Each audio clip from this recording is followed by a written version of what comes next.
Hello, and welcome back to Climbing on Mount Sophia. I'm Ken, and today we embark on a wild climb with our trusted partner, Steve. In what has been a short time, we have discovered a deep alignment in technique and tools, and this has allowed us to attempt some rather daring ascents. In this conversation, and especially the second half, we explore the mountain as such, in a myriad of different ways and levels of consciousness at which the mountain appears.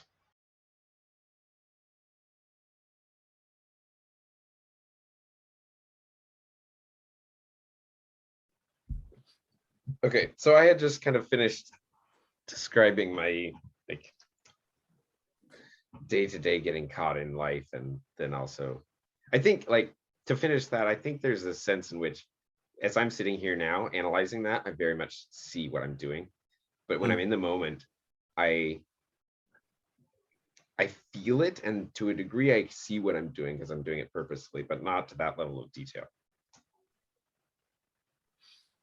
Yeah, and so because we're kind of contagious in that sense, and like informational whirlwinds that are pulling each other in that direction, is the experience for you when you're pulled to their level to find them, is that frustrating in any way?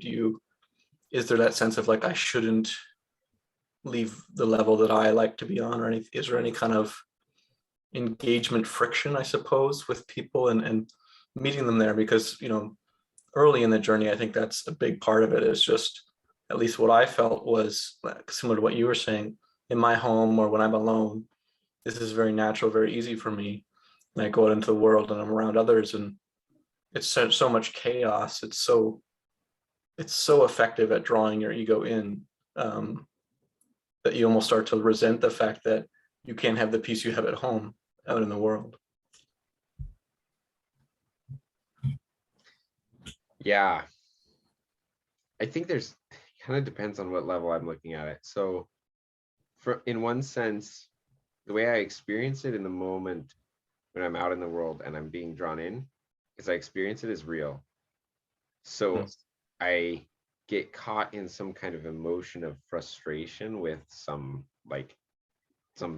right? Some circumstance, some feeling, something, right? And so I get caught there mostly in my experience at the moment. But interestingly enough, I think I'm still very aware that I'm caught though. And I know what's caught me, usually. But I still kind of experience the emotion of frustration as being attached to the circumstance that's caught me. Less so than to the fact that I'm not where I know I should be. But there is an underlying sense that maybe that's all just because I know that it's kind of an illusion that I'm caught in. Although it's real, right? But it's an illusion. Yeah.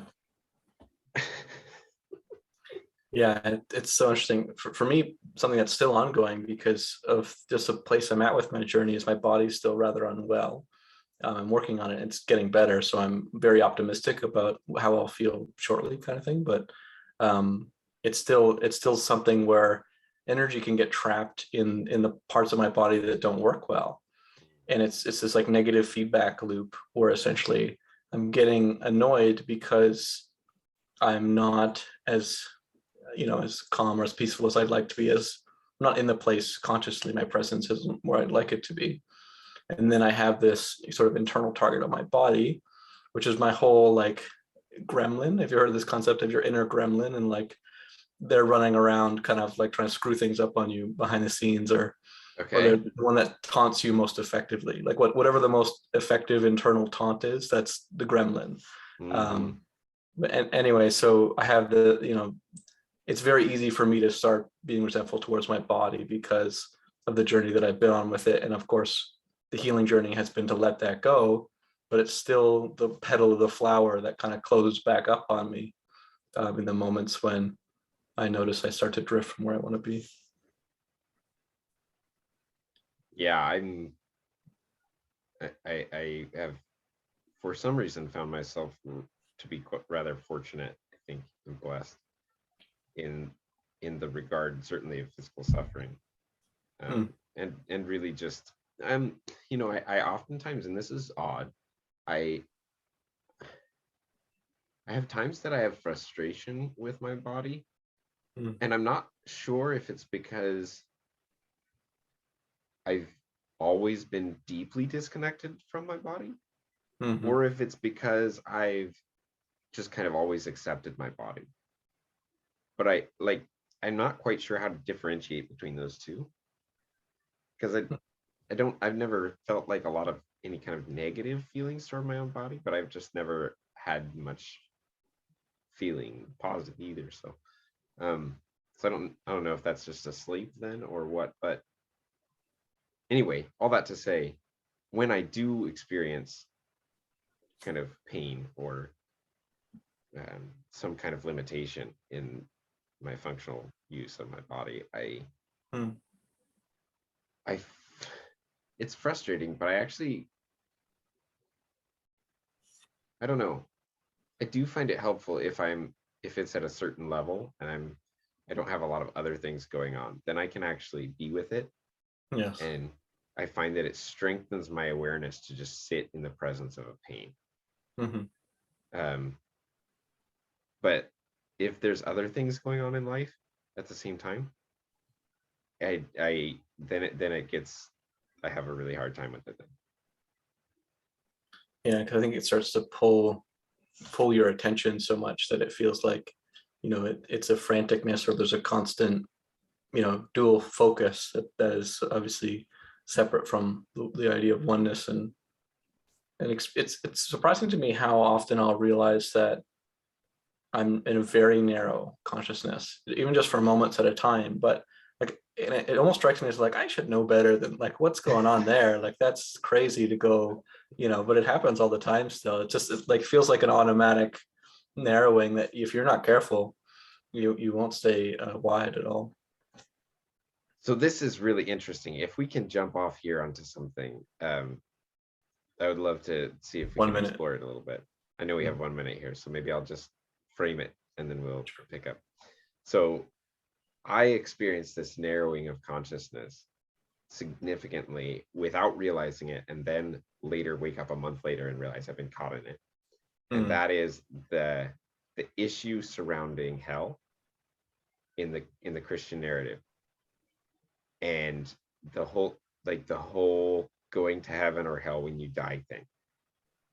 And so I'm exploring that, and Mm.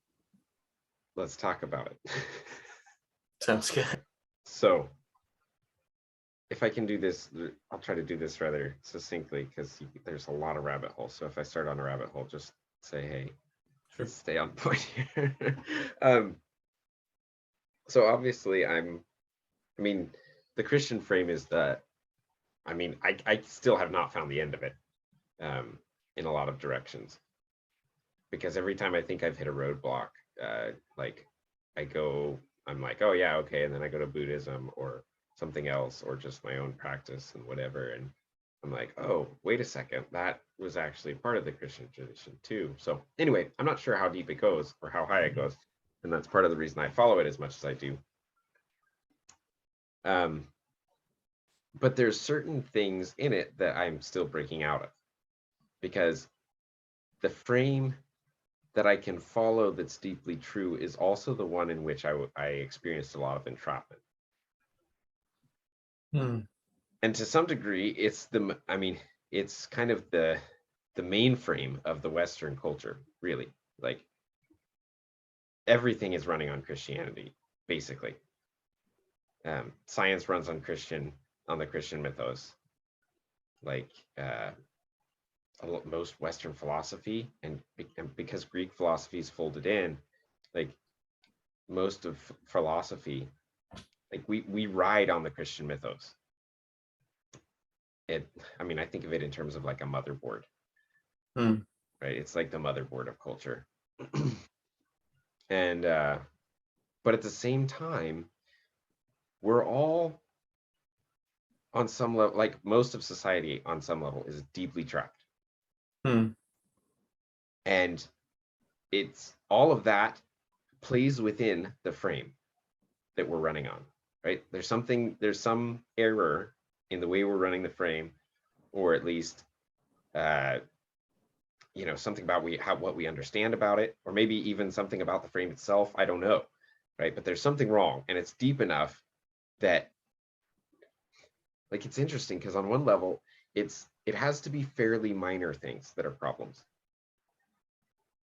because we have built everything on it. So there has, like, the problem has to be like fairly forgivable because it's the biggest thing we have, right? But at the same time, like, they're really there and they're really powerful because all this other shit that we're dealing with springs from them, right? It's in some sense like you're going up to the dam and trying to find where the pinhole is, that you can save the dam. But you're also still like exploring the dam, and you're like, whoa, holy shit, man, this thing's still going. And I think that's because, the Christian religion was such a huge part of human history, and it really has, in certain areas of the world, and for certain people especially, become like the substrate that all the rest of them is operating on top of, whether they're aware of that or not. And so even a small flock, and at the scale that system is being used at, and how much information is stacked on top of it, cascades through every decision, every way you're looking at the world. But I think even beyond that, there's the distribution of the Christian ideals, and the actual Christian ideals as probably Jesus spoke them. There's a difference there. And so it's almost like there isn't one Christianity. There's Christianity on different layers, and there's different ways of viewing that, and they intersect with each other and fight with each other. And so that's where you get this idea of ideas possessing people and possessing groups of people, and kind of changing the nature of what the other ideas mean in relation. And I think that that's a big part of the challenge to map out, to grab the baby out of the bathwater, to get the good things and not the not so good things. Yeah. And I mean, the way I would characterize it, because it's the best I can do right now, because again, I think like the incarnation and the idea of Christ at the incarnation is, I think about, I mean, I can't seem to find the bottom of that idea at all, right? Like with the kind of models that you and I and Shane are throwing around, I'm always throwing that lens on it, and it still works.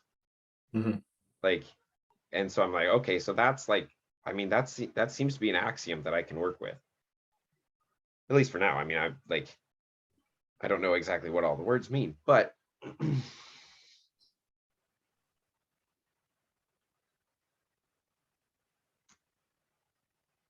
on the level, what I would say there, go ahead if you have something. So, well, I was just gonna say, on the level that my thinking mind can interact with that, I have to look through the frames that have been handed down in terms of information, and because that's the cultural substrate, that's the cultural motherboard that it's running on, is whatever the current, you talked about like an AI generated image before, right? Whatever that current image is, that's there, that's what we're running on. And so I have to look through all of that and back and back and back and back to actually have any kind of conceptual understanding of it. But I can have an experiential understanding of it that seems to be like totally different.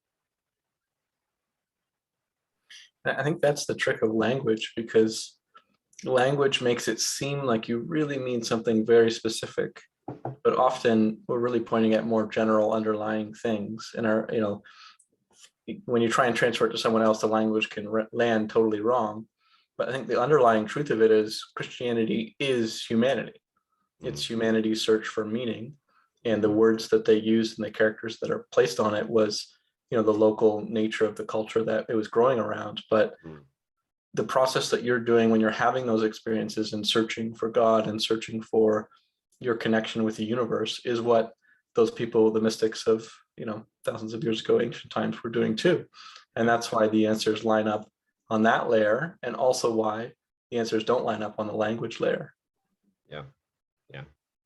but if you're, I don't know, it seems like if your frames are filled out enough and you're flexible enough at doing what you were talking about earlier with creativity, really, because that's what it is, right? What I'm doing, basically what I'm doing when I'm doing all this symbolic, analogous, jumping back and forth between Christianity and science and philosophy and whatever, is taking some pattern, fitting it on the model of Christianity as I see it, and that picture is somehow filled out enough from the perspective of traditional Christianity, of the Bible, and all the different layers of reality placed upon it. I'm able to pick out these patterns that I think are fairly obscure. I don't know. I think of them as fairly obscure, and then I turn around and I'm like, oh yeah, no, this person said this a long time ago. So Yeah, there's always that at play. But I think your point is something that's really deep, and I wanted to touch on because, frankly, I've been surprised at how healing I've found it to interact with you. You're literally healing my relationship with Christ, despite the fact that I thought I had moved on from that in a certain sense. You know what I mean? Yeah. But when we interact, it is actually, it provides me a lot of closure and meaning to hear that there was the truth I was looking for in the frame that kept it from me and just the experience of my life. Because in a certain sense, because I was raised that way, I'm informationally Christian, and there's sort of the like loose shoestring in my mind of as a kid, I took it very seriously, and I was like really trying to figure it out, and to know that it will like, kind of like a Rubik's Cube, like it is actually possible. I've seen other people do them, and hearing you like talk through and it's a really like holistic like healing of some of my experiences that I went through as a kid. I feel like are justified somehow by knowing that there was the meaning I was looking for there. I just didn't have the right teacher for me to deliver it. Oh, that's beautiful. That's probably the best compliment I've ever gotten in my life. So I can't imagine topping that. So I very much appreciate that. I mean,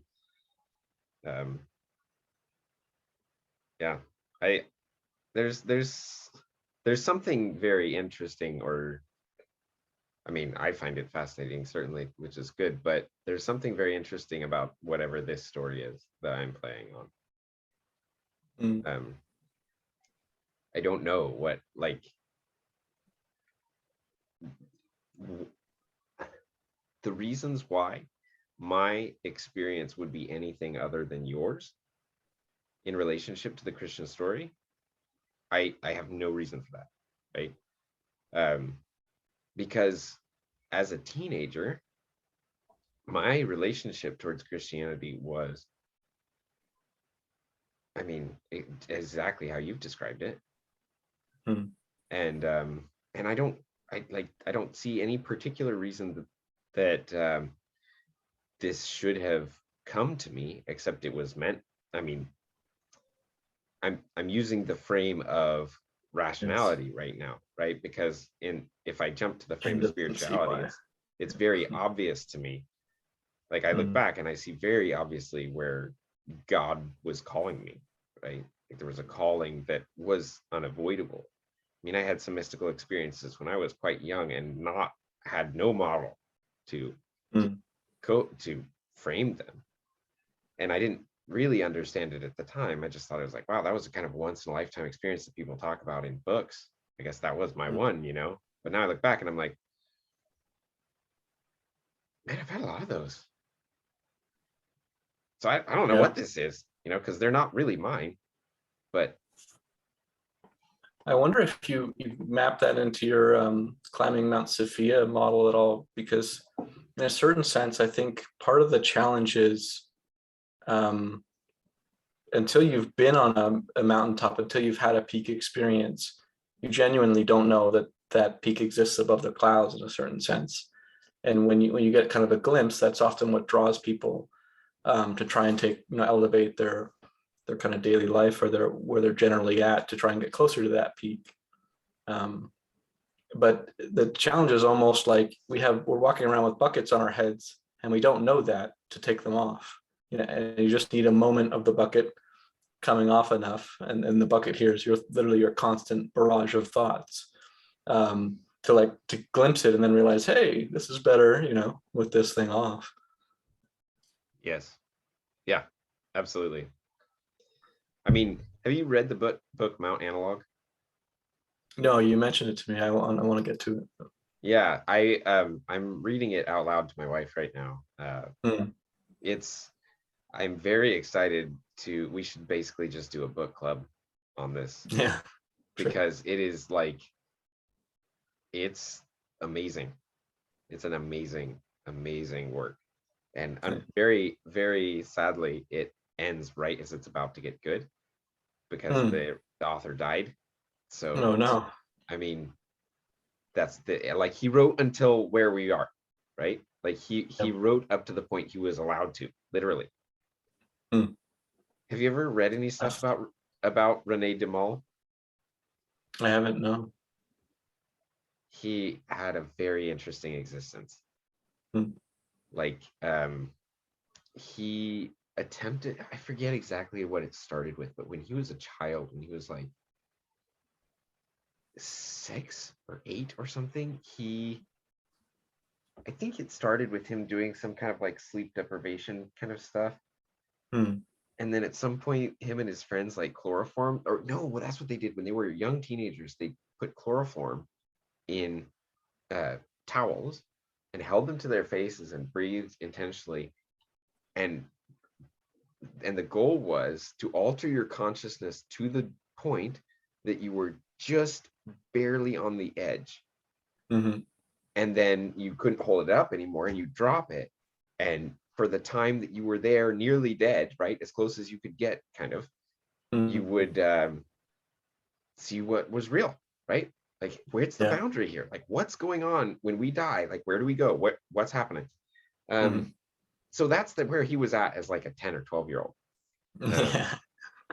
With So experiences for fun on the weekend. That's pretty intense. 10-year-old. yeah, and he writes about it because it wasn't just, I mean, so to clarify this, like, people do things like this now for like self-harm reasons. He was not doing it for self-harm reasons. Like, he Right. was doing it because he was exploring his consciousness. There's a very large difference. Yes. Yeah. Those are opposite poles, because this is always how physical reality works itself out, right? Like, you have one Mm-hmm. person do something, and you have another person do something, and there's absolutely diametric poles of consciousness that are other reasons they're doing it. Yeah. And then you can't see from the outside. That's why judgment is foolish, because you can't see the criteria with which you would judge someone, even if you could. Like, you don't know the reasons they're doing for things. Yeah. And one of the things you were talking about there with the chloroform, and like just before you go stopping it, reminded me of many things, because it's a very common practice actually. Einstein used to hold ball bearings in his hands and sleep in his chair, so that when he fell asleep, he would drop them and wake up and remember that idea. So that state, like just before sleep, has a long history of creatives and innovators trying to access it, to use it. So I've always been I've been a lucid dreamer my whole life. And Mm.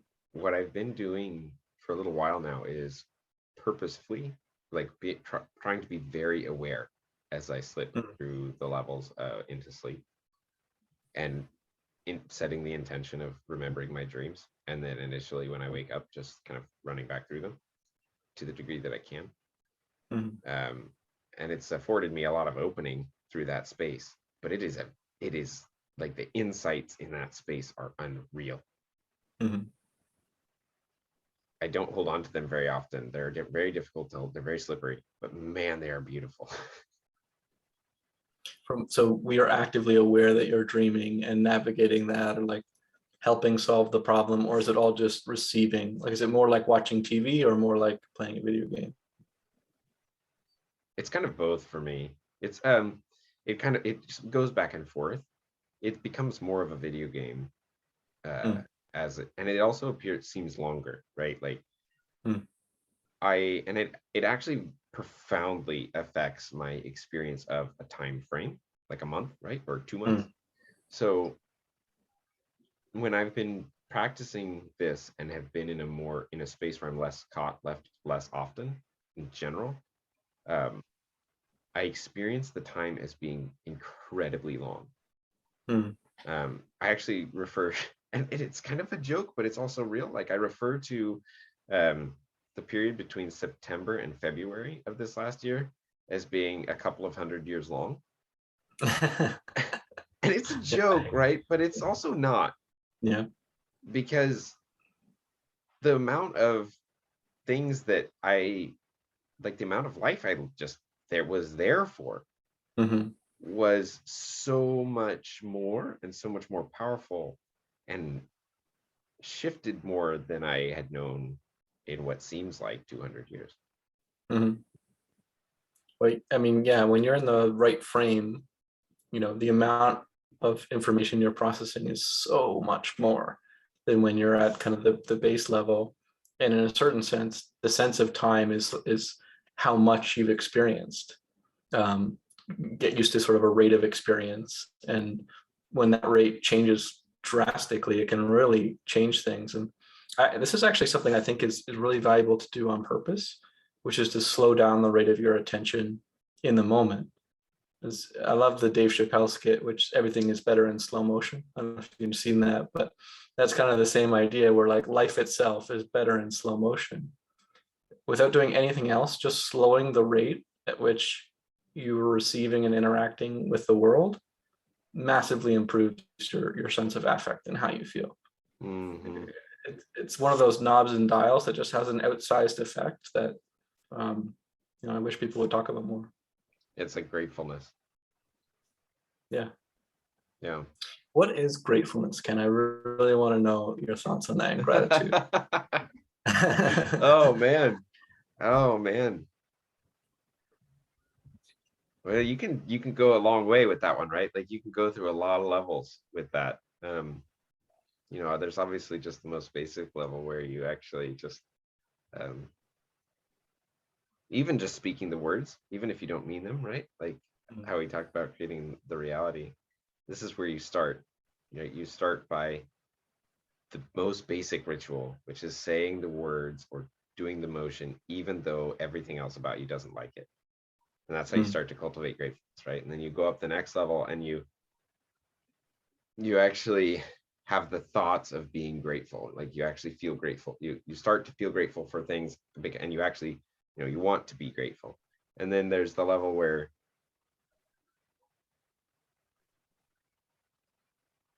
you begin to kind of harness your attention behind the gratefulness, right? Like even as you're being grateful, you're recognizing that there's something about doing this and doing it properly that actually makes you a better person, that makes you more into what you want to become, or what you don't even know you want to become, but where you need to go. It calls to you, it fulfills you, right?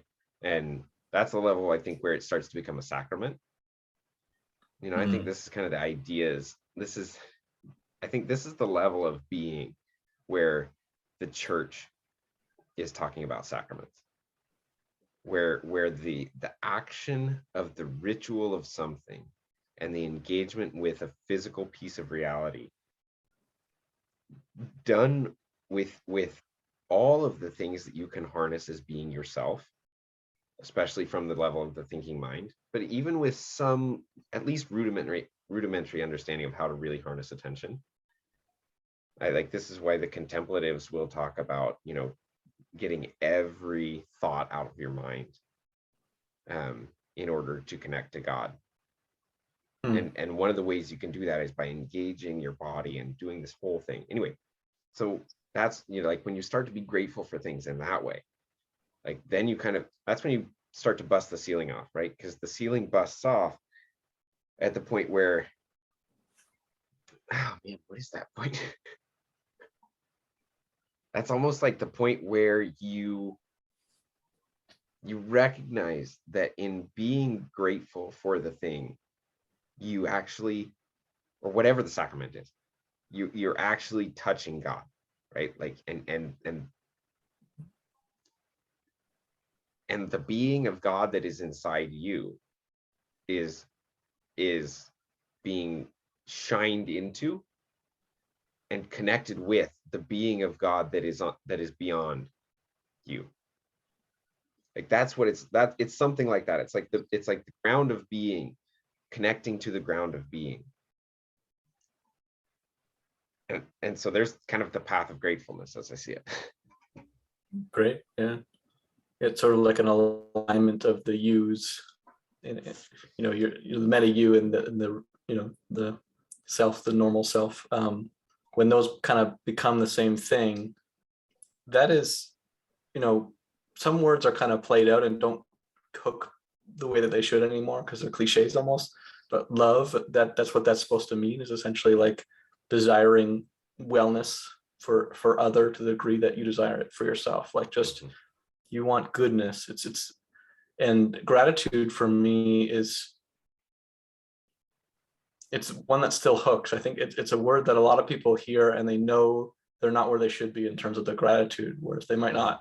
They might think love is naive, but like everyone kind of realizes that gratitude is something you should have and that they don't have it to the degree. So I like gratitude because it's clearly important and so hard. Yeah. But also like almost no one will disagree with you ever. Like it doesn't matter what political spectrum you're on. Like that's good. That's beautiful. Yeah. And so it doesn't seem naive. It doesn't matter where you are. It's a good word in that sense. And I think also to me, it speaks to our relationship with the world, with our lives. I think that what our minds are is the relationship between our experience and our identity. So it's how we feel about the hand we were dealt, or how we conceive of that. And in a certain sense, the ability to be grateful for the hand that we've been dealt, or the world that we have, or grateful to another person for their part in interacting with you, is the ability to be God and to empower them to the degree that which you wish you were empowered. So it's, for me, gratitude is like, it's the way that we socially can bring each other to God rather than, contagiously pull each other down. Gratitude is a contagious uplifting in a sense. Yeah. Yeah, I like that. I mean, yes, 100%. It's a deeply contagious, it's a deeply scalable practice, right? Model. And yet on a personal level, it's so hard to be grateful, because your mind can just jump, I would be grateful, but my ankle hurts, or there's always some reason. Yeah. So let me try to work through something here, because I saw something beautiful when you walked through that that the mind is between you, your experience, and your identity. So using a map of the mind as being far greater than that space, but the degree to which the mind is used is being the space at which the identity is located within the mind. So if you imagine, right, a three-dimensional space, and this is all mind, and then somewhere here comes an experience, if I'm looking at it all around, then I'm like, I mean, that's kind of like enlightenment in a sense, maybe, right? Because your awareness, the ability of your awareness to shine through all the layers of processors, right? Like that happens because of the integration of the processors.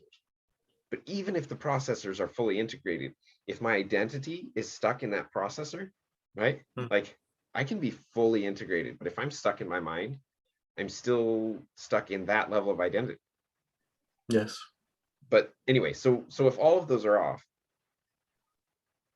that's enlightenment. But to the degree that you're stuck between, to the degree that there's an identity stuck here, that's where you are, and that's how big you are in relationship to it.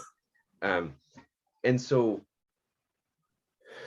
like this is exactly the map of the fall, right? This is exactly the map of sin, and it's also in some sense the map of how redemption and salvation works, that Christ is actually the force by which the key is open, on all of the frames of your life where you were stuck in that small space. Mhm. Because even for say someone who fully wakes up at some point in their life, say Buddha, right? Like that's probably the safest one you could say. He still has places where he was stuck in his younger self, Mhm. right? Even though all the rest of him is like, you know, just living in, because every moment is eternal, right? Like Mhm. this whole eternity business. Like, the reason that heaven is different than hell is that when we look back at history, all experience that everyone had will be fucking beautiful. But it won't be because there wasn't pain and there wasn't evil. It will be because when you look at the pain and the evil, you see the heroism and love of Christ. Like, that's why it's just so fucking cool, right? Is because like, and this is the weird thing about evil, right? Evil's weird. I've been looking at this a lot, and this comes back around to that hell thing that I keep getting stuck in. I'm sorry, I'm going on a rant here, but is okay? Keep following you. Okay, okay. Um, if like once you realize that hell cannot be ontologically real, like an eternal hell is an ontological impossibility. Yes. So like, but there is a level at which it does exist, right? It's not the real, but it goes through a lot of levels. Yes. And a lot of us live in a lot of those levels. But anyway, part of the reason that evil even is there is because that once it is observed from root awareness, because it will be bound up together with the heroism of Christ, who is ultimately God himself. Like it's the ultimate story, right? It's the infinity story. It's the story that wraps in all the other stories and somehow makes it all more beautiful. Yeah. It's the darkness that the light fought its way through is the hero's journey, right? And humans love that. I think that speaks to the cultures and the kind of things that we create in some level, is that it's almost like a game of chicken. Sometimes I imagine God's playing chicken with himself, like how close to making it seem like it's going to be total are we going to go, and then just saving it at the last moment. Yeah. But It I feels that think, way currently. yeah, we're somewhere on that climb for sure. Yeah. Sorry. Go ahead. No worries. And then I think you're speaking of the infinite there, and I think that's your identity really is your presence. It's where within yourself you're looking from. So if you're looking from one of the other processors or some set of ideas that you've defined yourself as, then that's how you're going to relate to everything in the world. And your experience is going to be the result of what happens to you and what you insist that you are. And if you don't insist that you are anything other than what is, you get so much more freedom because you're not having this reactionary response. There isn't this tug of war between the world that I'm insisting upon and the world that I'm receiving. If you can merge those, that's essentially becoming one with nature. And then you effectively become infinite because you, in that process, take up the totality of your own space. You have a unity within, a wholeness within yourself. And that's all you can ever have. Yes, yeah. But in so doing, you have nothing. In what sense? In the sense that like you're not holding it, like there's no having between each moment. Yes, right, exactly. It is the no longer grasping, the no longer making of it rigid that allows you to enter this sort of hyperspace or dynamic place where awareness operates, where you essentially realize that you are the thing that's constructing that space and the thing that navigates it.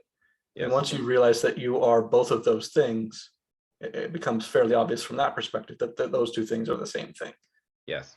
And that we really are truly already, God or nature running through itself as part of the experience that we are. Yeah. And somehow it's not just me, right? Like it is, right?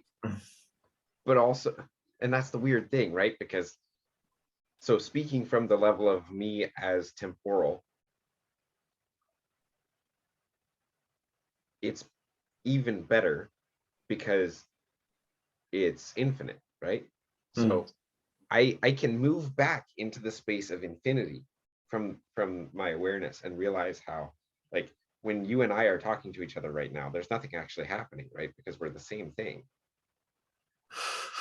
right? Like ultimately, there's no distinction between, if you zoom all the way out, it's not. Yeah. So, but from the level that there is, it's really cool because I'm never going to know it all. Mhm.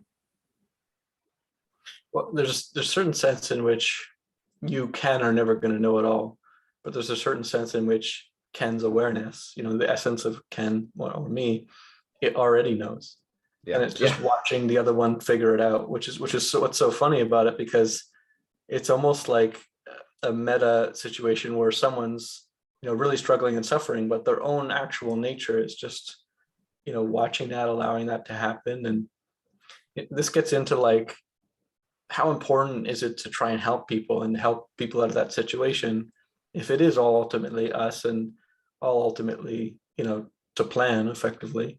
um, there's a lot of interesting questions we could get into there, but yeah, yeah. I mean, it's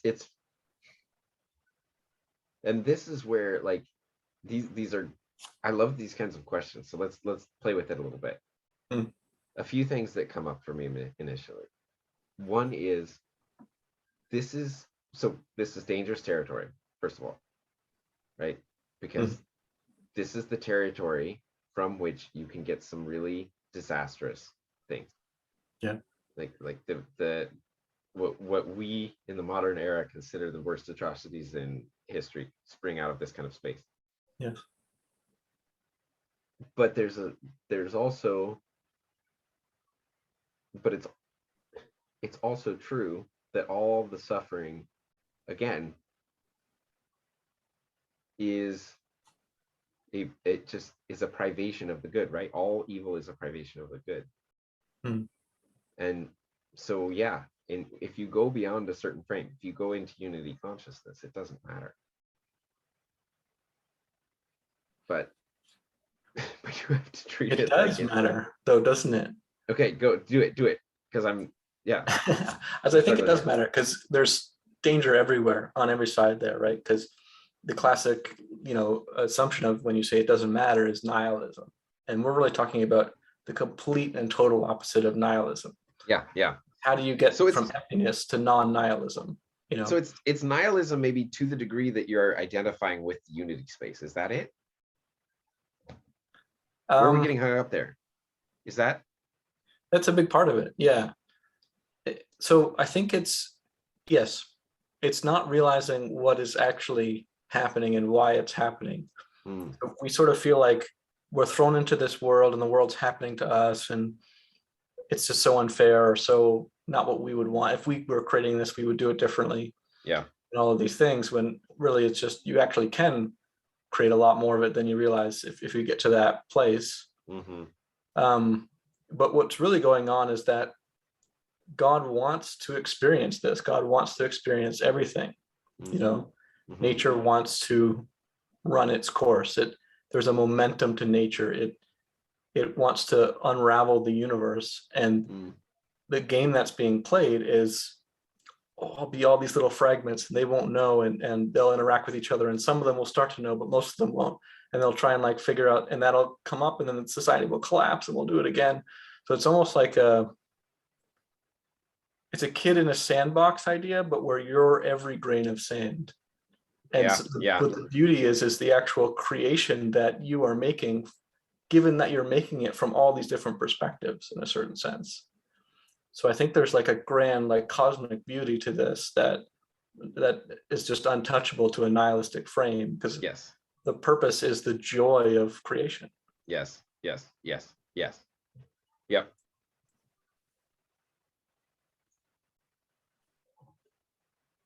And the fact that we can actually take the driver's seat and be part of that creation the way that we actually desire to be, is so, that's why it feels so amazing to get to that space, because you realize that you actually are what you wished you were this whole time.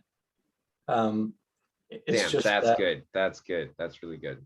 it's just getting there is the challenge, and the fact that our societies don't help us get there right now, in fact do the opposite by information overload. And it's almost like the collective humanity is working against individual humanity right now.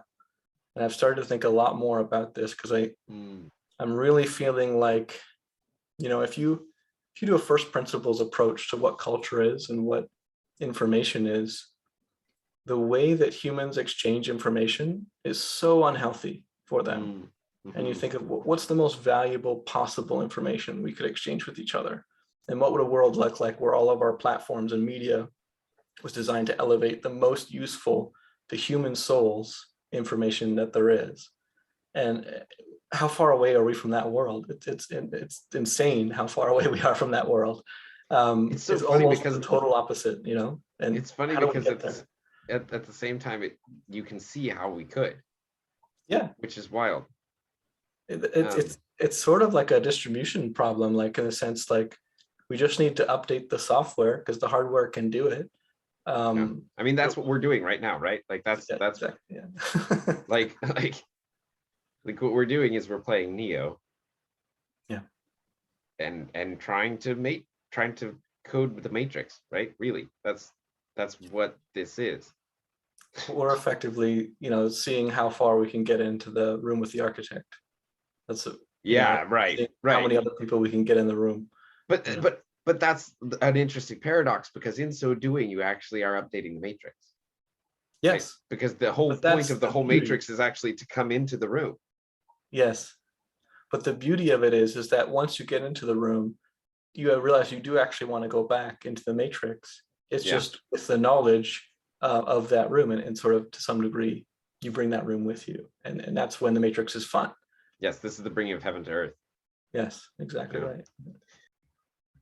Man, there are not very many people that I can talk to who I get to do this with, and this is a lot of fun I really because appreciate that you reached out.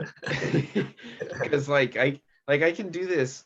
I can do this with my wife to some degree, but she's much more a preserver than she is a Mm, runner, right?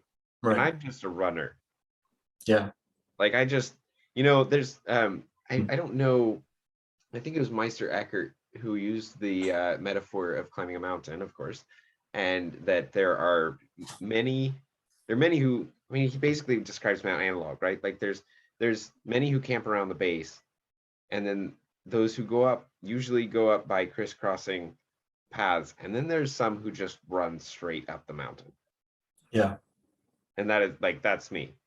Oh, I always pictured myself as like I was a rock climber that took it really seriously. All I would want to work on is dynamos, like just two-handed, just jump, like just the hardest, most extreme, intense version of it. Yeah, yeah, yeah. Oh man. In a certain sense, Ken, what we are is we're the fish that like to jump out of the water. Yeah, that's right. That's That's the what right we're metaphor. doing. Yes, Yeah. yes. That's a great metaphor. Mhm. Yeah. And then, Try to breathe on land for a while and then crawl back to the water. it's not working. Yeah. But Yeah, yeah. Fuck. I mean, I, that's what it feels like. yeah, absolutely. I Like, think there's something really beautiful in that. And or in a certain sense, like if you're not attempting the impossible, what's currently impossible for you, then you're not going to get better at it. And so the best way to get to things that are impossible in your current frame are to just push those boundaries. And yeah, I think yeah. that that's why, I hold on to more than the Buddhists do when they go to like super passive. I think that's what puts them in the cave. And I think Mm, the I have a little bit more of an active frame to it, because I think there's value to like mastery and grit and some of these other things that come from totally different places in culture. I've just really connected with them, as well as things that allow you to create in the sandbox. mm, I think that, yes. I wouldn't call myself a Buddhist for that reason. Like I have influences, but I just kind of am on my own mountain in a sense, because I just like to run, like you say. I think there's a deep way in which Buddhism and Christianity are deeply affording to each other, like very, very deeply affording to each other. The danger with Buddhism is the move to toward the cave, right? Kind of like you're saying, the move toward the ascetic, which is there in Christianity. I mean, they're both, they're both, they have all the layers of each, but Buddhism tends to move you into yourself so much that everything is an illusion, such that you identify totally with the third person. Yes. And then Christianity is so focused on caring for the poor, and really has a deep, I mean, caring for creation, right? The value of the material. I mean, that's how we became materialists, is because Yes. Christianity says that the material world is the prize of God, really. The And milk and so, honey. yeah, exactly. And so, I mean, that's a huge thing.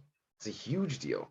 Mhm. And it's funny, like this is one of the things that I don't know that I actually really realized it until I just articulated it there. You can really make a case that um, the hardcore materialists spring straight from the biblical tradition. And of course they do, right? Because like I was saying earlier, it's the motherboard. But anyway, sorry, all that to say, you mash the two of them together. See, this is where I start running and I just go down something. Sure. Yeah. Um, like if you put those two together, like Buddhism provides, the Buddhists have filled out the space of moving into your own awareness, right? They have Mhm. provided practices, they've explored the territory, really. Yes. And Christianity has explored the territory of making the material valuable, um, and caring for the poor and being part of everything, and the infinite value of each moment of every life. Yes. I think almost the danger of Buddhism is that you can get stuck in purgatory. I think that's Mm. the primary danger of Buddhism, is that it's Okay, very wait, talk about that. What does that mean? so I think it's very effective at helping people detach. Mm-hmm. So you have a mental structure, and then a self, and you detach to the point where you feel like you're just the witness of that process. Mm-hmm. And that there's a tremendous relief in that, because you're no longer enraged, or like the emotions have way less grip on you. So you're freeing yourself from your body, which is beautiful, and I think almost a necessary step in the Mm-hmm. process. Mm-hmm. But Mm-hmm. I see a lot of people get stuck there thinking that that's the top of the mountain, in a Yep. sense. Yeah. Yes. Um, There are many false peaks. yes, there are, and you can't know that you're on one until you risk going downhill to try and find another one, in a sense. Yes. Yes. And I think that with Christianity, maybe, I think, yeah, in the way that you talk about it, the danger is that the relationship is with you being in relation to another being, this Mm-hmm. God, and Buddhism doesn't have that as much. Mm-hmm. It has nothing. It has emptiness. Buddhism almost gets you into a place of emptiness, and Christianity can keep people in a place of servitude without empowerment, an unempowering servitude. And I think that you can use the two of them to get it both right, in a certain sense. Yes, it's so interesting because contained within the kernel within Christianity is the key, right? Because the key, this is one of the weird things about the Christian story, is that the key is at the beginning, Hmm. at least in the way we tell the story now, right? Yeah, Like, and maybe not referenced back as many times as you'd expect, given how important that key is. yeah, really though, really. Um, but like, you go to church, you get all the stuff of the end, but Mm-hmm. nobody gets the beginning. Nobody. There's like, Yep. I mean, not many. Mm. Um, and those who have said it in many different ways, and it hasn't propagated really. Um, Yeah. so, but I think that's because, like, axiomatic in Christianity is the fall of man, Mm. and so that's one of those weird ways in which, in order to transcend the frame, you have to break the frame, Mm. because especially this idea that man is somehow intrinsically fallen, right? Or like John Mm. Calvin's idea of total depravity, are like that's one of the early steps on the road to postmodern, I think, or existence. Man's existence is his essence. Mm. Is that the identity is all there is, and that I am the creator of the world, and that's hell, right? Like that's real hell. Mm. Um, It's Go interesting ahead. how similar it always sounds to truth. But that those last two sentences you said, are almost right, but terribly wrong at the same time. It's fascinating how it's always a loop and an inversion there. That makes the danger so potent, and you have to be so careful in a sense because it's always there waiting to flip on you in a sense. Yes, yes, it's crazy. That's one of the. Mhm. It's funny. The deeper you get, the more the same word Mhm. flips everything. You know, it's like, man, there's some interesting geometry that I can see with some of those things. But It's almost what side of that word are you putting yourself on? Is yes, essentially. something that was really helpful for me in Religion and Nothingness. Nishitani uses this language, and Meister Eckhart does a little bit too, of seeing yourself on the near side of something or on the far side of it. Mm. Um, and when you actually learn to work with models, and I don't know how many, like, I didn't learn to do this until not that long ago, where like the whole time we're having this conversation, I'm primarily actually working from the 3D um, space where I'm looking at these ideas, and they're Mm. they're not words, they're pictures, and they're participatory, right? I participate in the ideas now. It's very, very different Yes.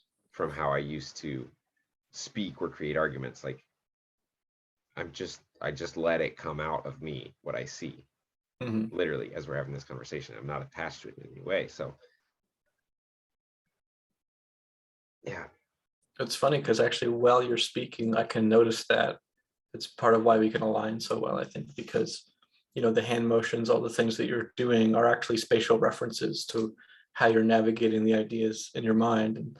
And so when you speak, I actually can feel that you're navigating spatially Mm, through your mind. And that's, I think, I've adopted that a couple of years ago and really totally changed essentially the way that I was able to interact with the world, like the amount of information I could process at the same time.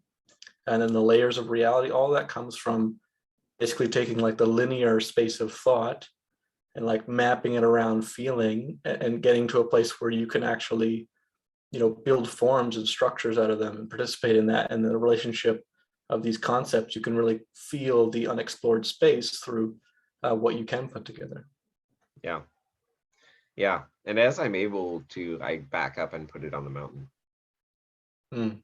And that, So, and it's, I literally see it as kind of like a digital 3-dimensional mountain mhm. that is being explored. So I think, and I would love to hear you talk more about your frame with the mountain there, but I think the mountain is the mental structure in my language. Yeah. In some, I guess I look at it that, yeah, it's the construct. It is my, it is the territory of all things that I have ever interacted with that I inhabit. Yes. And so the interesting aspect of it is that to explore it is to be in my own life, but also to explore it is to remove myself from my own life and look at my life. Does that make sense? Yeah. And I know Yeah. that it's the mountain, but I also know that it is forever incomplete, Mm. right? Like I it's weirdly opaque, because it's almost like a hologram of the real. Like it's when I'm really flowing, there's actually a sense of hologramness to Mhm. reality Yes. as I'm speaking or living in space or doing things. Um, so yeah, I mean, I don't know how, yeah. Yeah, that makes a lot of sense to me. I'm curious if you've had this experience or if it maps, how it maps to your frame.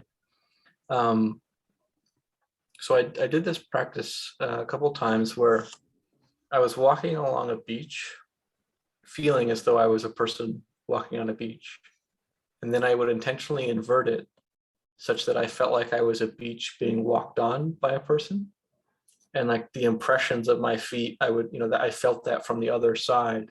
It was a total flip. I was trying to get an out of body experience by flipping what I was identifying with. And I think in the mental structure, you can be the climber or you can be the mountain that's being climbed. And that's this dimension that we're talking about, is the relationship between the self and the concepts. When you have both of those as the clay you're playing with, it's a totally different game mentally, and what it's like and what you're capable of. Yeah, to the degree that you're detached from any specific aspect of your identity, especially in your body, you can place your awareness. It's actually a very and I do this occasionally as an exercise, is to actually pretend as if you are this thing in the room. Yes. But then in a weird way, you start realizing, am I actually pretending or not? Because I actually feel like I'm this TV right now. Which is, I mean, this is what we act out when we do animations. Yes. Like, that's all that is. I mean, this is like one of the fundamental human capabilities. This is like fundamental to what we do, is that you can actually place yourself into the world. And this is like what I was talking about with John, where, this is one way of talking about the interpenetration of me with everything else. Yes. Right. I mean, again, we're just talking about the same thing. Wherever you go, you come into the loop here, right? But like, to the degree that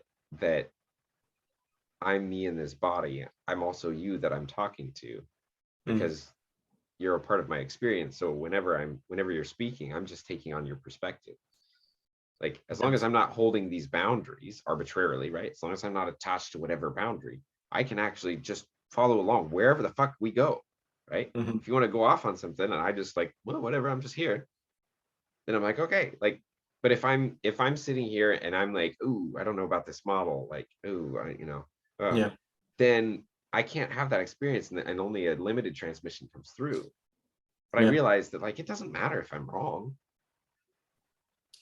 And it's very much, it's how fixed your frame is, how much you're holding onto the current camera. Because originally it's sort of like you're looking through one lens, and that's you, and that's where you are, and you walk through your mind or your experience, and you couldn't feel other than you do. You could, but the space we're talking about now, I almost picture it, visualize it as like a ball bearing. So there's the structure in the middle, but awareness can float freely around it, and kind of, that's why I say containment, because it's all the way around it and it's suspending it. And our capacity to do this is the framelessness of the self, whereas the frame self has only got one view that it looks at. Yeah, it's nice, because we've talked about this exact model. I mean, this is because, again, this is kind of what the Arkenstone, shall we say? If you're familiar, the reference, sorry. The Hobbit. Okay. Have you seen the Hobbits movies? I have, but I don't remember that. The Arkenstone, sorry, the Arkenstone is the heart of the mountain. Okay. It's the jewel that Smog guards. What's that? The dragon Smog guards it. Yeah. And it's the symbolic seal of the king. I see. Okay. And so all that to say, like, if we're using the metaphor of the mountain, that model that we were just talking about is the heart of the mountain. Yes. Yeah. And so how do we unlock our frame? We get into the heart of the mountain, and that gives us the capacity to no longer be climber, but be climber and mountain. There's an unlocking, there's a lubrication that happens where the frame slides in a way it couldn't before. And that's really what we're trying to transfer to people, is how you get this fluidity of self that allows you to create your experience the way you want to, but can't when you're insisting what you are in every moment. And what you are and how you relate in that space is that exactly what you want is the very best thing. Mhm. And the very best thing is what you want. And therefore, Yes. that is what becomes manifested in your reality. And so, because I think, Yeah. because one of the things that I has struggled, and maybe I'm even just working through this right now, because maybe I feel a slight bit of resistance to this. So let me try this. The danger that I see is that postmodern idea of, well, I am creating reality, right? And so I know Mm. that's not exactly what you're saying, but that model is causing me an issue, so I'm going to talk to it. So um, uh,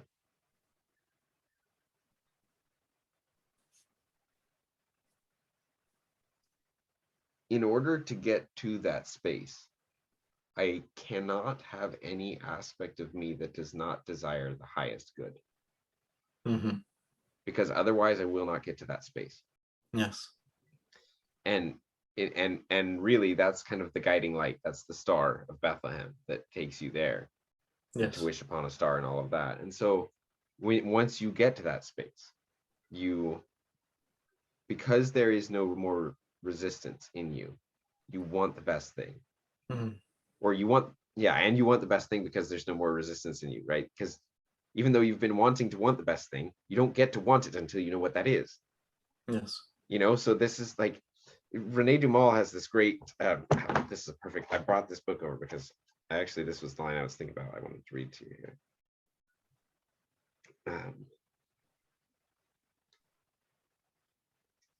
Keep your eye fixed on the path to the top, but don't forget to look right in front of you.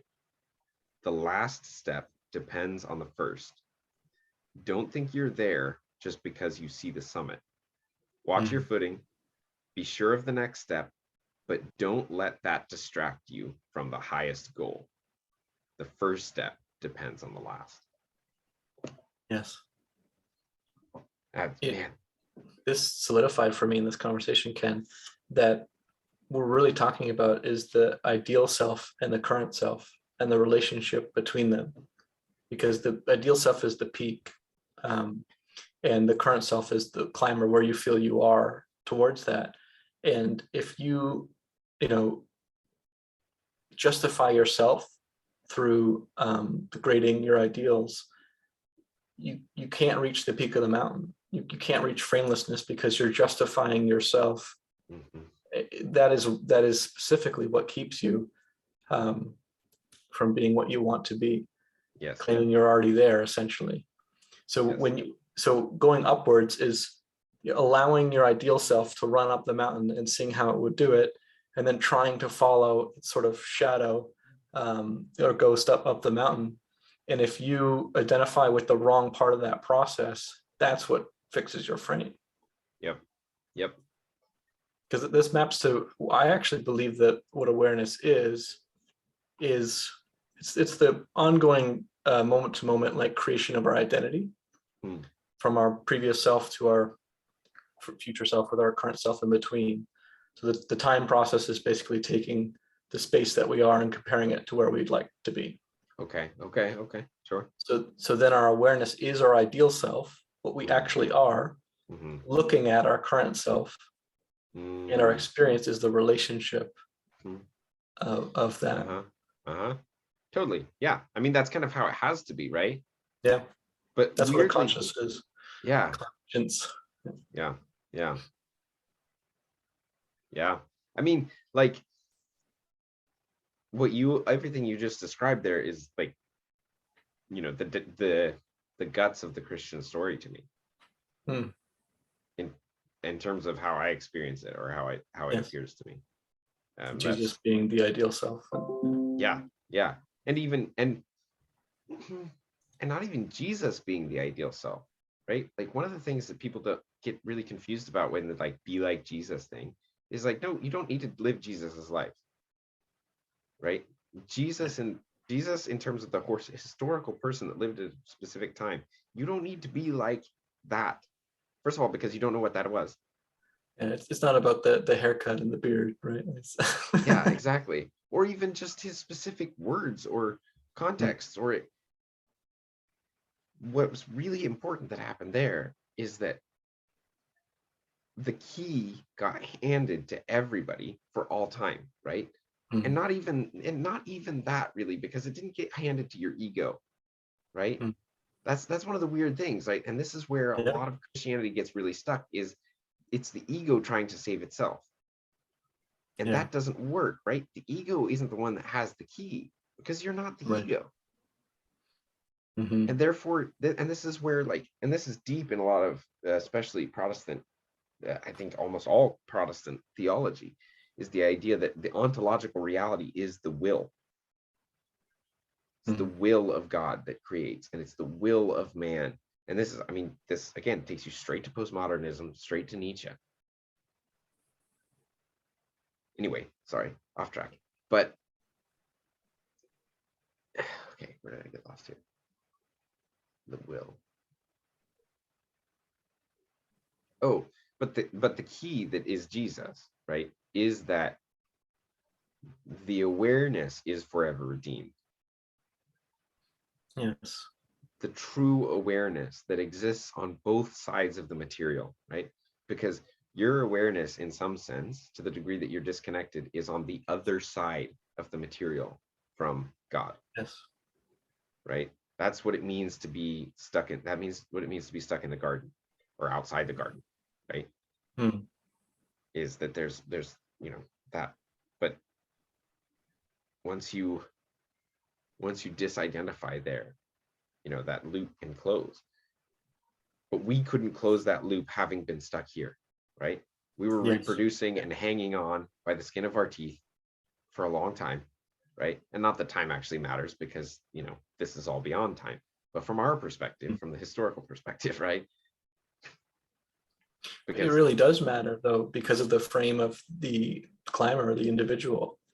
mm, Because in a certain sense, like we need to get to the peak of the mountain to be able to go frameless, which is really like jumping off the mountain. mhm, But the thing that stops you from jumping off the mountain is you're worried you're going to hit the ground. But what the ego can't realize, and what awareness can realize, is that there is no ground to hit.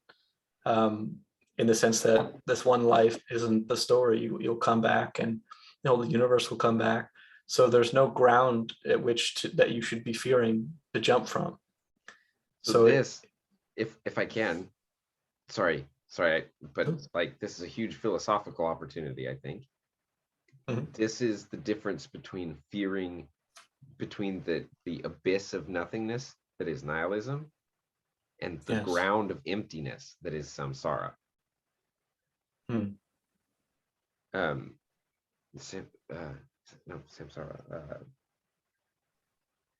sunyata, shunyata, which is Hmm. that no thingness that is the ground of being itself, which is God, right? Yes. It is the abyss of nothingness, but it's the abyss of nothingness that is just not, it's not nothingness in the sense that, because you can't imagine nothingness where you're not lonely. You can't Hmm. imagine nothingness where you're Right. not empty, right? But it's a no thingness where there's complete rest, where there's complete peace, where there's the infinity of just love and just being, pure sense. Yes. It's. I don't like the word nothingness because it's so confusing. The same way illusion is, right? But I think it is getting it right, where it's basically um, no formness.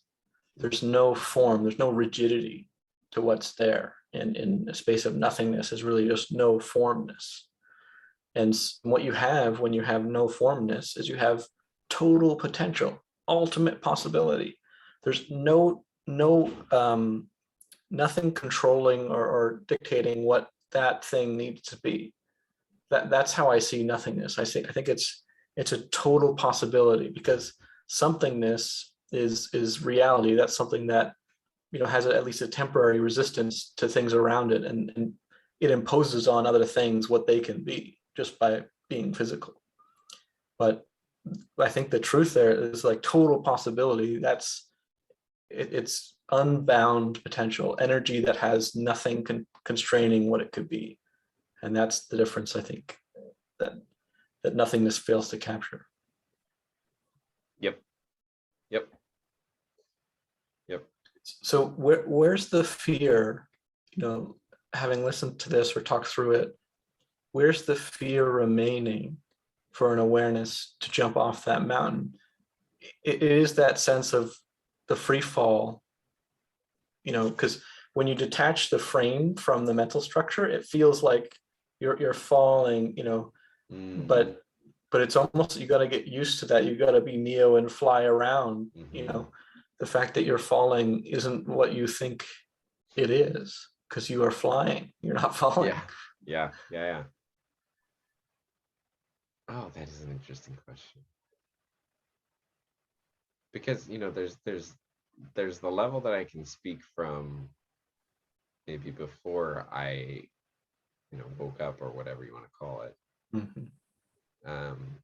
But then there's the level where I am now, which is much more strange and nuanced, because while I can move to that space and get into this, well, the space that I'm in now, I often am caught out of it, which means I'm in a frame on the mountain.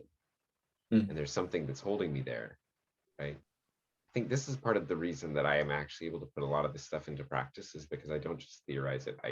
I superimpose it onto my own actual experience of reality immediately. Yes. Sorry, that's a tangent.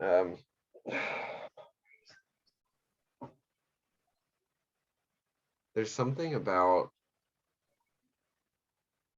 I mean,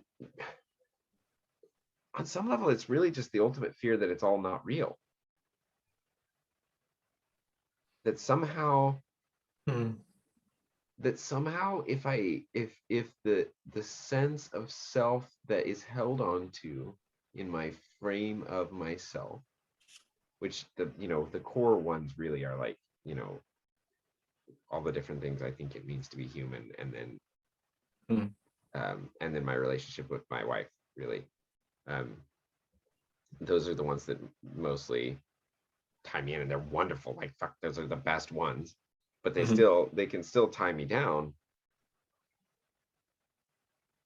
I don't know what. I think it's the fear that if you let them go, it will all turn out not to have been real, and because that thing is so important to you, you need to really make sure that it doesn't become non-real. And it's faith, right? It's faith that is what allows you to let go of them. Faith is what allows you to let go of them, but it's easy to not have enough faith, especially when something else is pulling at your attention, or being caught by some other energy or something.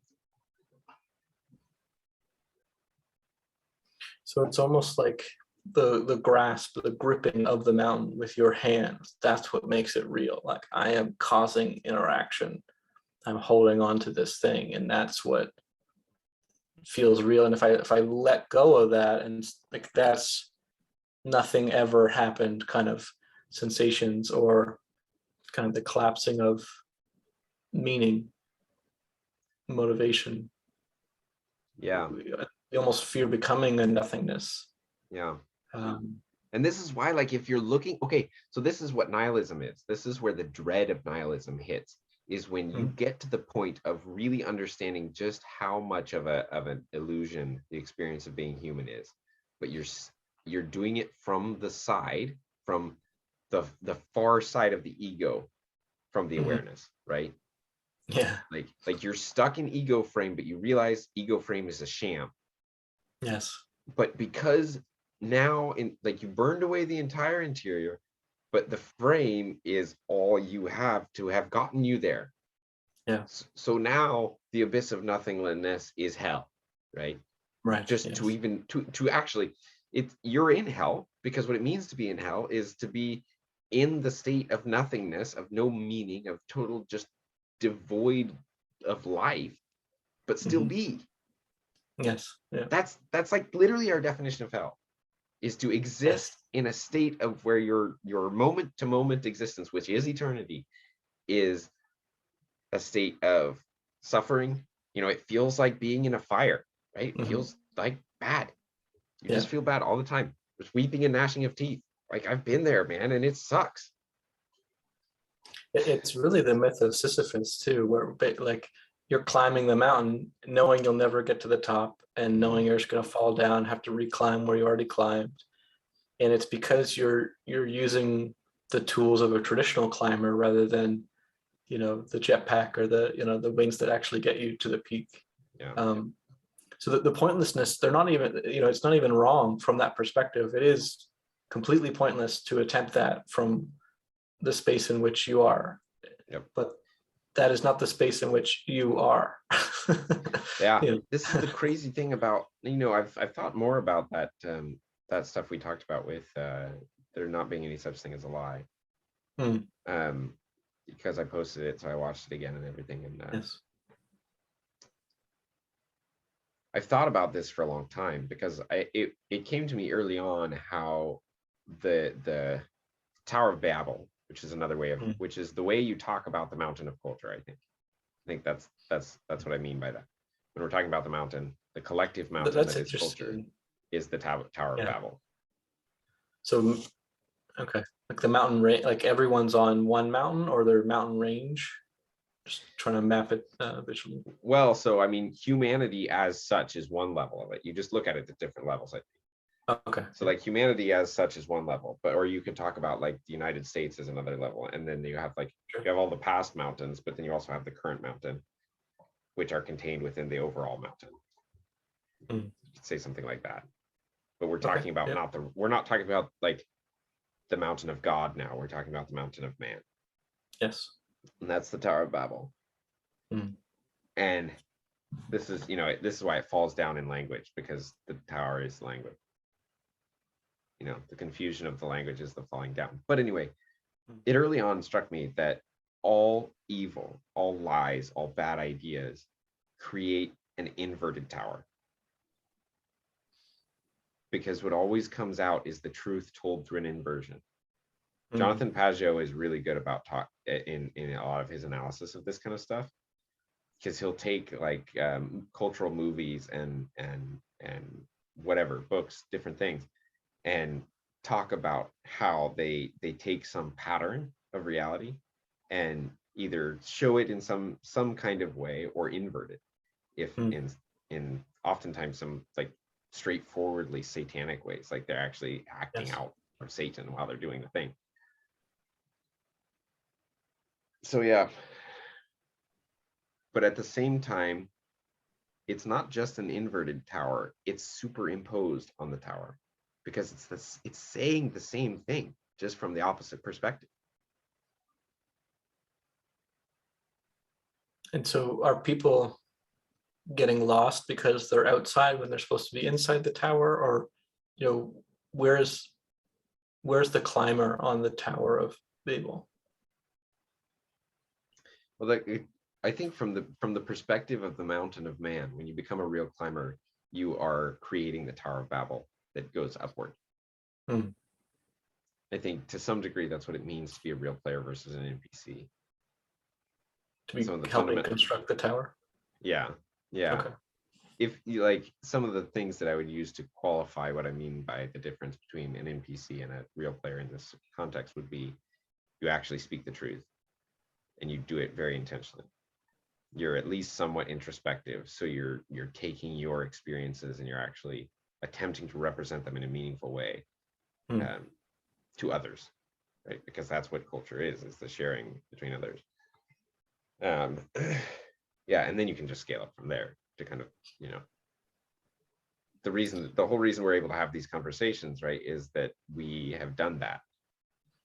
Even in the course of our conversation, we've done that enough with each other that we can actually trust each other to talk about the kinds of things we're talking about, which a lot of people would be like, even if they had good faith, they wouldn't stick with us.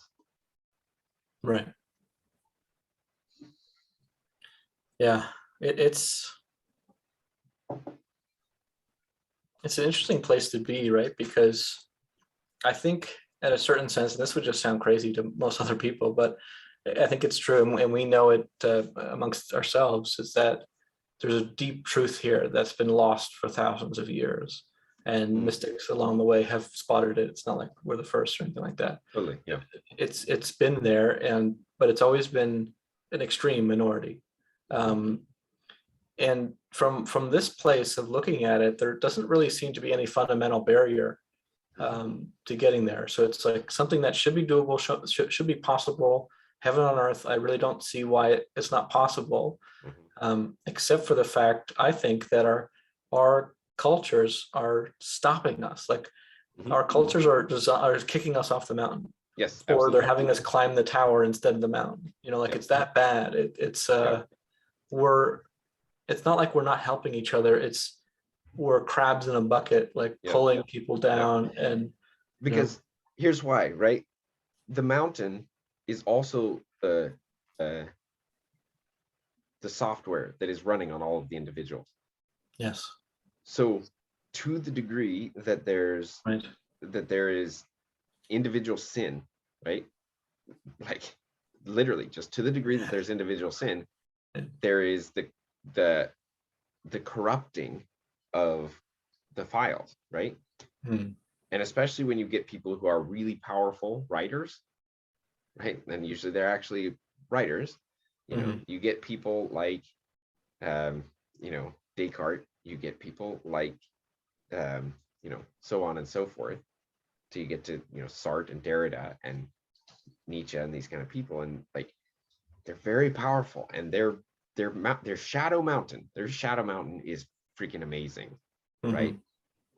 And it's freaking amazing because a lot of it's really, really close. Yes. Yep. But it's contained there, but there's some contagion within it that will just wreck you. Yeah. And turn you into a zombie, right? Like this is the zombie frame. Like let's just superimpose the zombie frame. It will turn you into a zombie.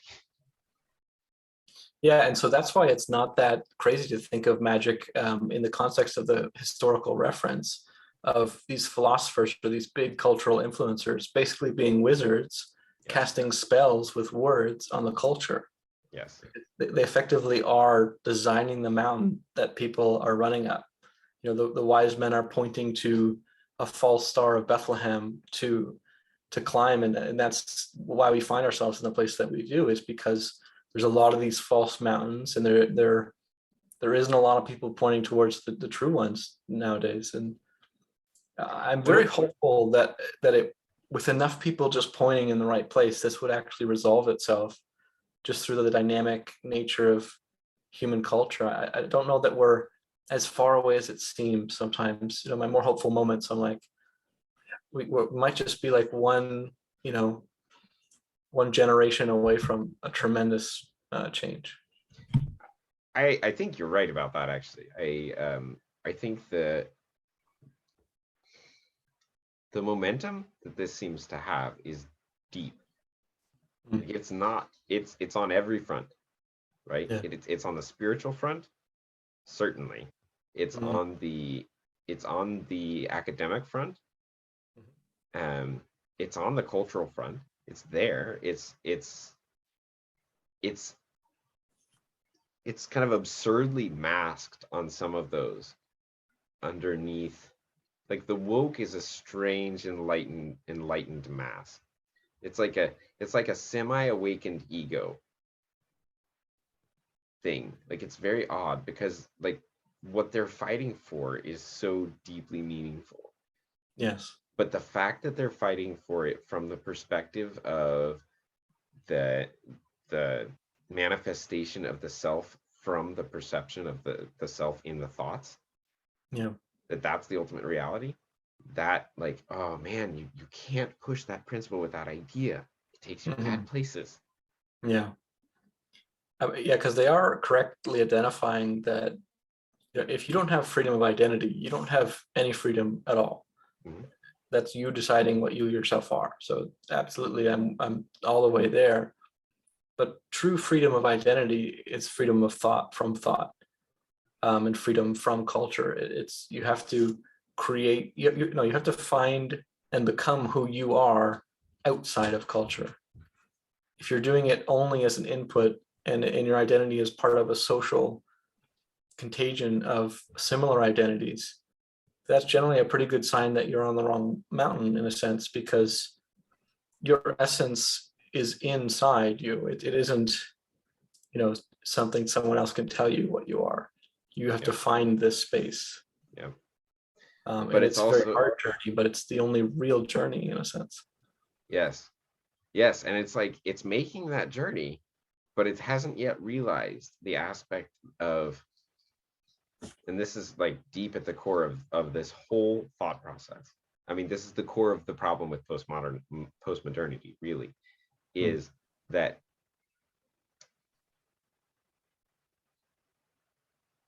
instead of being able to will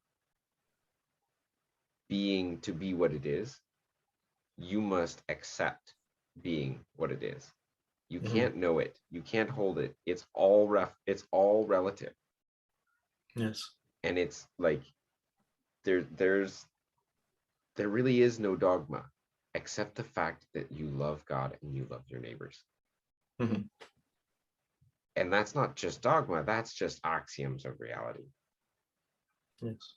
Because to love God, like the Lord your God is one, and thou shalt love the Lord thy God, that means to accept everything as it is, to totally surrender to the experience being here with no sense of I'm going to be the judge of reality. It's to invert Eden. And then to love your neighbor as yourself is to, first of all, recognize yourself in everyone else. And thereby treat them accordingly. And as an implication of that, group identity isn't something that holds up on the ultimate level. Absolutely. Because the only true group is the ultimate group of oneness. Yes. All the other groups are, misleading. You climb the wrong mountain if those groups are your ideal. Yep. And I think that this fall of our ideals has really done so much more damage than we could imagine.